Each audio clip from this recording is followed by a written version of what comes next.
चलिए जी, अब हम एज पर द डेज करेंगे। कहते हैं discuss how the following should be dealt with in the current year financial statement of relevant entities in accordance with IAS 20।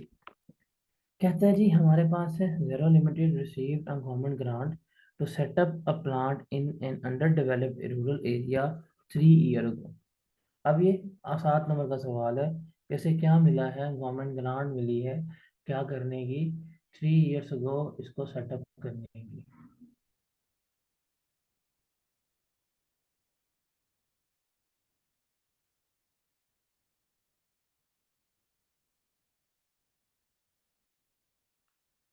One of the conditions of the grant was that XL will maintain a minimum of 200 employees during the next 5 year।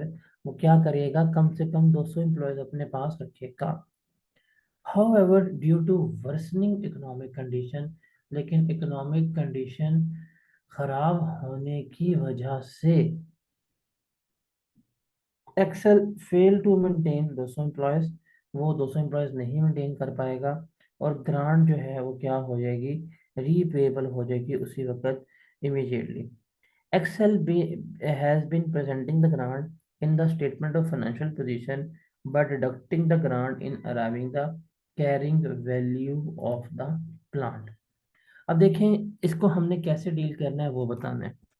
Simple सी बात है, ये repayment वाला scene है और repayment वाली entry जो है वो मैंने आपको करना सिखाई हुई है, स्पेशली जब हमारी ग्रांट रिस्टोर हो रही हो उस वक्त। अब देखें हम सिंपल सी बात है इसमें बता देंगे कि जब उसको ग्रांट मिलेगी तो उसने ग्रांट को क्या किया होगा, एसेट की कॉस्ट में से डिडक्ट किया होगा और एसेट की कॉस्ट में से डिडक्ट करके उसने किसके ऊपर शो किया होगा, जो उसकी बुक वैल्यू थी उसने उसको बुक वैल्यू के ऊपर शो किया होगा। अब जब ग्रांट रीपे करनी पड़ेगी, जब कंडीशन की कंप्लायंस नहीं हुई तो क्या करनी पड़ेगी, ग्रांट जो है वो हमें रीपे करनी पड़ेगी। जब ये ग्रांट हम रीपे करेंगे तो हम क्या करेंगे, फुल अमाउंट से रीपेमेंट है तो बैंक जो है वो हमारा हो जाएगा क्रेडिट। ठीक है, जो रिपेमेंट्स है उसमें से हम क्या करेंगे, जो डिप्रिसिएशन रिकॉर्ड की है उसको प्रॉफिट एंड लॉस अकाउंट में चार्ज करेंगे, मतलब डेप्रिसिएट दोबारा कर देंगे और बैलेंसिंग अमाउंट से किसको रिस्टोर करेंगे, हम अपने एसेट को रिस्टोर कर रहे होंगे। तो ये एंट्री जो हम सीख के आए हैं वही आपने बताना है कि इस क्वेश्चन लेके चलेंगे। फिर कहता है जी one limited receive a loan from government in the current year at a interest rate of 5% per annum. The prevailing market rate is 12%. The only condition to the loan is that it should be used for acquisition of textile machinery। अब यहाँ पे ये है market से कम rate के ऊपर, ये है मार्केट से कम रेट के ऊपर आपने लोन इंटरेस्ट लिया है, तो ये डिफरेंशियल अमाउंट जो है that is your government grant. और आप इसको गवर्नमेंट ग्रांट तभी रिकॉर्ड करेंगे जब आप उससे मशीनरी ले रहे हैं। अगर आप उससे मशीनरी बाय नहीं करेंगे फिर तो ये आपकी फाइनेंशियल लाइबिलिटीज में जाएगा, अदरवाइज इसको जो ये डिफरेंशियल अमाउंट है इंटरेस्ट का ये क्या होगा, आपका गवर्नमेंट ग्रांट रेट हो रहा होगा। Got it. उसके बाद है स्प्रिंग 2023 का सवाल। कहते हैं discuss how the following should be dealt with in the financial statement of relevant entities according to IAS 20। A government grant of rupees 25 million was received by an entity in 2022 for the damage to its head office caused by the flood in December 2021। As a result of damage and impairment loss of 21 million was recognized in 2021। अब देखिए ये grant जो मिली है date is immediate relief, ये क्या मिला है, immediate relief मिला है। अब इसमें जो इवेंट था वो हो चुका था, अब ग्रांट मिली है तो ये क्या होगी, ये डायरेक्टली हमारे प्रॉफिट एंड लॉस अकाउंट का पार्ट बन जाएगी। मतलब हम बैंक को जो है वो क्या करेंगे, डेबिट कर रहे होंगे और जो हमें ग्रांट मिली है वो हम किस में ले जाएंगे, वो हम इसको अपने प्रॉफिट एंड लॉस अकाउंट में लेकर जा रहे होंगे। हम उसे किस में ले जाएंगे, जो हमारा प्रॉफिट एंड लॉस अकाउंट है हम उसको उसमें लेके जाएंगे और उसमें उसको ट्रीट कर रहे होंगे, बिकॉज ये फाइनेंशियल सपोर्ट है। इमीडिएट फाइनेंशियल सपोर्ट में तो हम इस तरह ही ट्रीट कर रहे होते हैं। फिर है a manufacturing entity establish a plant in an area with a high illiteracy rate and receive a government grant of rupees 40 million। और क्या मिली है उसको? 40 मिलियन की गवर्नमेंट ग्रांट भी मिली है। The grant received was equivalent to 2 year salaries of 50 local person। अब ये grant salary से मिली है तो ये ग्रांट रिलेटेड टू इनकम है। 50 local person employed by the entity जो entity ने इस्तेमाल की है। The grant is repayable in full if the number of employees falls below 50 at any time during the next 5 years। It is highly probable that entity will comply with the condition attached to the grant। अब हम इसे कैसे record करेंगे? Simple सी बात है, हमें grant मिली है 40 million की, तो हमारा बैंक जो है वो 40 मिलियन से हमें डेबिट हो जाएगा, और ये डेबिट ग्रांट जो है वो हम क्या करेंगे? 40 मिलियन से क्रेडिट हो जाएगी। अब उसके बाद है ये 2 साल की सैलरीज की बेसिस पे क्या करेंगे? हम इसको प्रपोर्शन कर रहे होंगे। तो जितनी सैलरीज हम पे करेंगे ईयर 1 में, उसी परसेंटेज में क्या करेंगे? हम इसको अपनी इनकम का पार्ट बना रहे होंगे।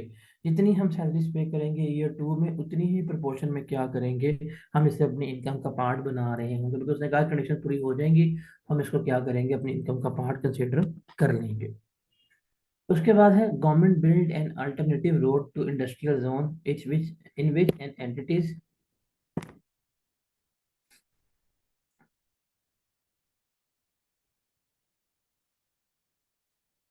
अभी 5 ईयर पे होगी ना ये। Government built an alternative road to the industrial zone in which an entity's factory is situated. The new road has reduced the distance to the market and would result in an annual saving of transportation cost of rupees 3 million for the entity। अब देखें, ये government ने आपको directly नहीं service provide की, उसने directly आपको assistance नहीं दी, बल्कि उसने एक रोड बना दिया है जिसकी वजह से आपको बेनिफिट मिल गया है। तो रिमेंबर, ये ना गवर्नमेंट असिस्टेंस है और ना ही ये गवर्नमेंट ग्रांट ट्रीट हो रही होगी। Got it? Because this is not a directly benefit given to you. उसके बाद है शार्क लिमिटेड, बेबी शार्क। अच्छा खैर, कहता है जी prepare relevant extract from SL statement of profit और loss for the year ended 31 December 2022 and statement of financial position as at date. Comparative figure उसने कहा है बना के देने। कहता है जी Shark limited establish a desalination plant at a total cost of rupees 300 million in a coastal area to provide clean drinking water। उन्होंने एक प्लांट जो है वो लगाया है, कितने का? 300 मिलियन का लगाया है। क्या करने के लिए? एक साफ ड्रिंकिंग वाटर को के लिए। The plant started commercial production on 1 January 2019। Plant ने इस दिन से अपनी प्रोडक्शन जो है वो स्टार्ट कर दी है। And had an estimated useful life and residual value of 6 years and 30 million respectively। इसने हमें किसके बारे में बताया है? डेप्रिसिएशन के बारे में बताया है।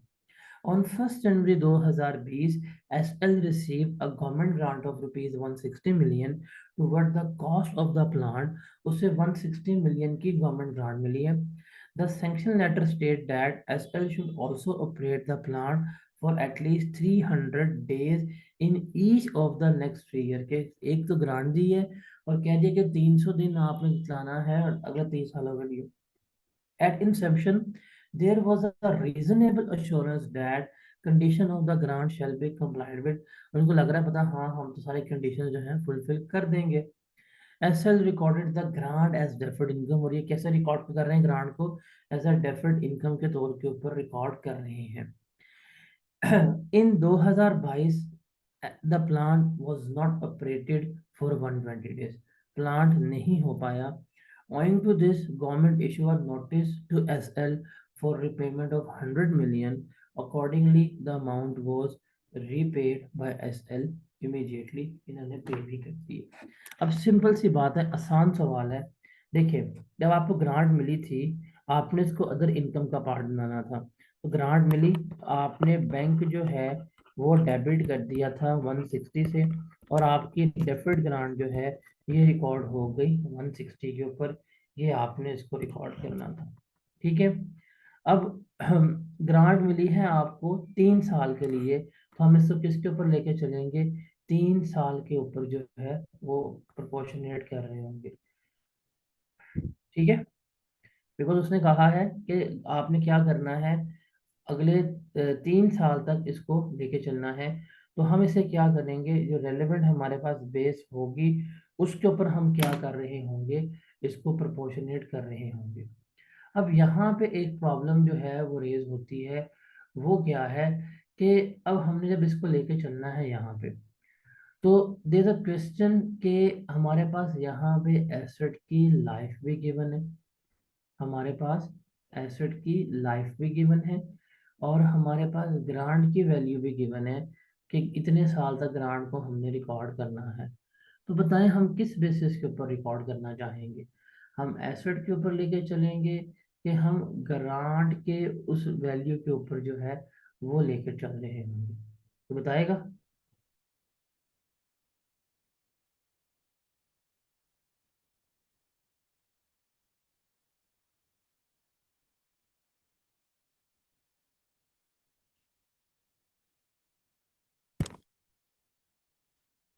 सोच के जवाब दें। पहले साबित करना है आपने क्या ये ग्रांट रिलेटेड टू एसेट है कि नहीं। The answer is yes, this is a grant related to asset. और ग्रांट रिलेटेड टू एसेट्स के बारे में हम पढ़ के आ चुके हुए हैं, जिस लाइफ के ऊपर हम एसेट को रिकॉर्ड करेंगे उसी लाइफ पे हम क्या करेंगे, हम इसको भी लेकर चल रहे होंगे। ऐसे ही है।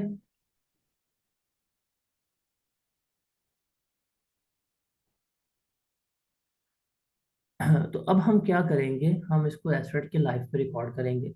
यहाँ पे छोटी सी एक चीज जो है वो आपने क्या करनी है, आपने अपने माइंड में रखनी है कि जब आपको ग्रांट मिली है ना, उस वक्त एसेट की रिमेनिंग लाइफ कितनी है, 6 साल है कि 5 साल है। आपने एसेट लिया था 1 जनवरी 2019 में, ग्रांट मिली है आपको 2020 में, ग्रांट कब मिली है आपको, 2020 में मिली है। तो अब आपने इसको एसिड की लाइफ पर डिवाइड करना है, तो वो कौन सी लाइफ आएगी, 5 साल। तो हम क्या करेंगे, हम 160 डिवाइडेड बाय 5 करेंगे। क्या जवाब आएगा जरा बताएं।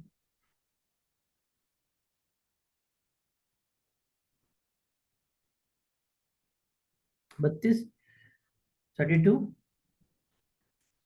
This will be the amount जो हमने क्या करनी है, जो हमने रिकॉग्नाइज करनी है। अब देखिए हमें 2020 में मिली, तो 2020 में मेरे पास ग्रांट थी 160 की। ठीक है, 2020 के एंड पे मैंने 32 की रिकॉग्निशन कर ली। मैंने 2021 में भी क्या कर दिया, 32 की रिकॉग्निशन कर दी है। अब मेरे पास रिमेनिंग ग्रांट कितनी मौजूद है, बताएं जरा। देखो 2022 में रीपेमेंट हुई है, तो 20, सॉरी 20 की भी आएगी, 20 21 2 साल की आएगी। 96, 96 की ग्रांट जो है वो मेरे पास मौजूद है। 96 की ग्रांट जो है वो मेरे पास मौजूद थी। अब हमने रीपेमेंट की है। अब रीपेमेंट की बात करेंगे, तो रिमेंबर बैंक से तो हमारा जाएगा 100 मिलियन ही, जो इसने हमें बता दिया था। अनअमोर्टाइज ग्रांट हमारे पास 96 की थी, वो हम किसको चार्ज कर देंगे, डेफर्ड ग्रांट को। और रिमेनिंग जो है वो हमारी कहाँ चली जाएगी, हमारी प्रॉफिट एंड लॉस अकाउंट में जा रहा होगा। ठीक है,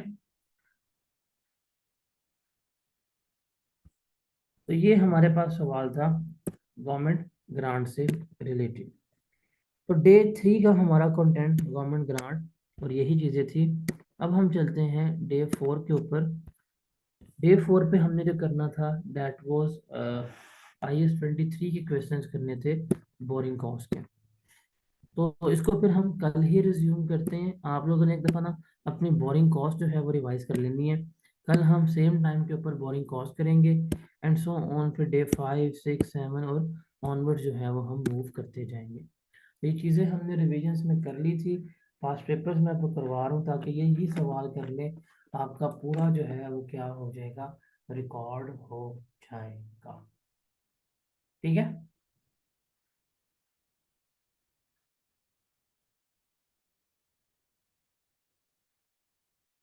चलिए जी। कल मिलते हैं फिर डे 4 बोरिंग कॉस्ट के साथ। अल्लाह हाफिज।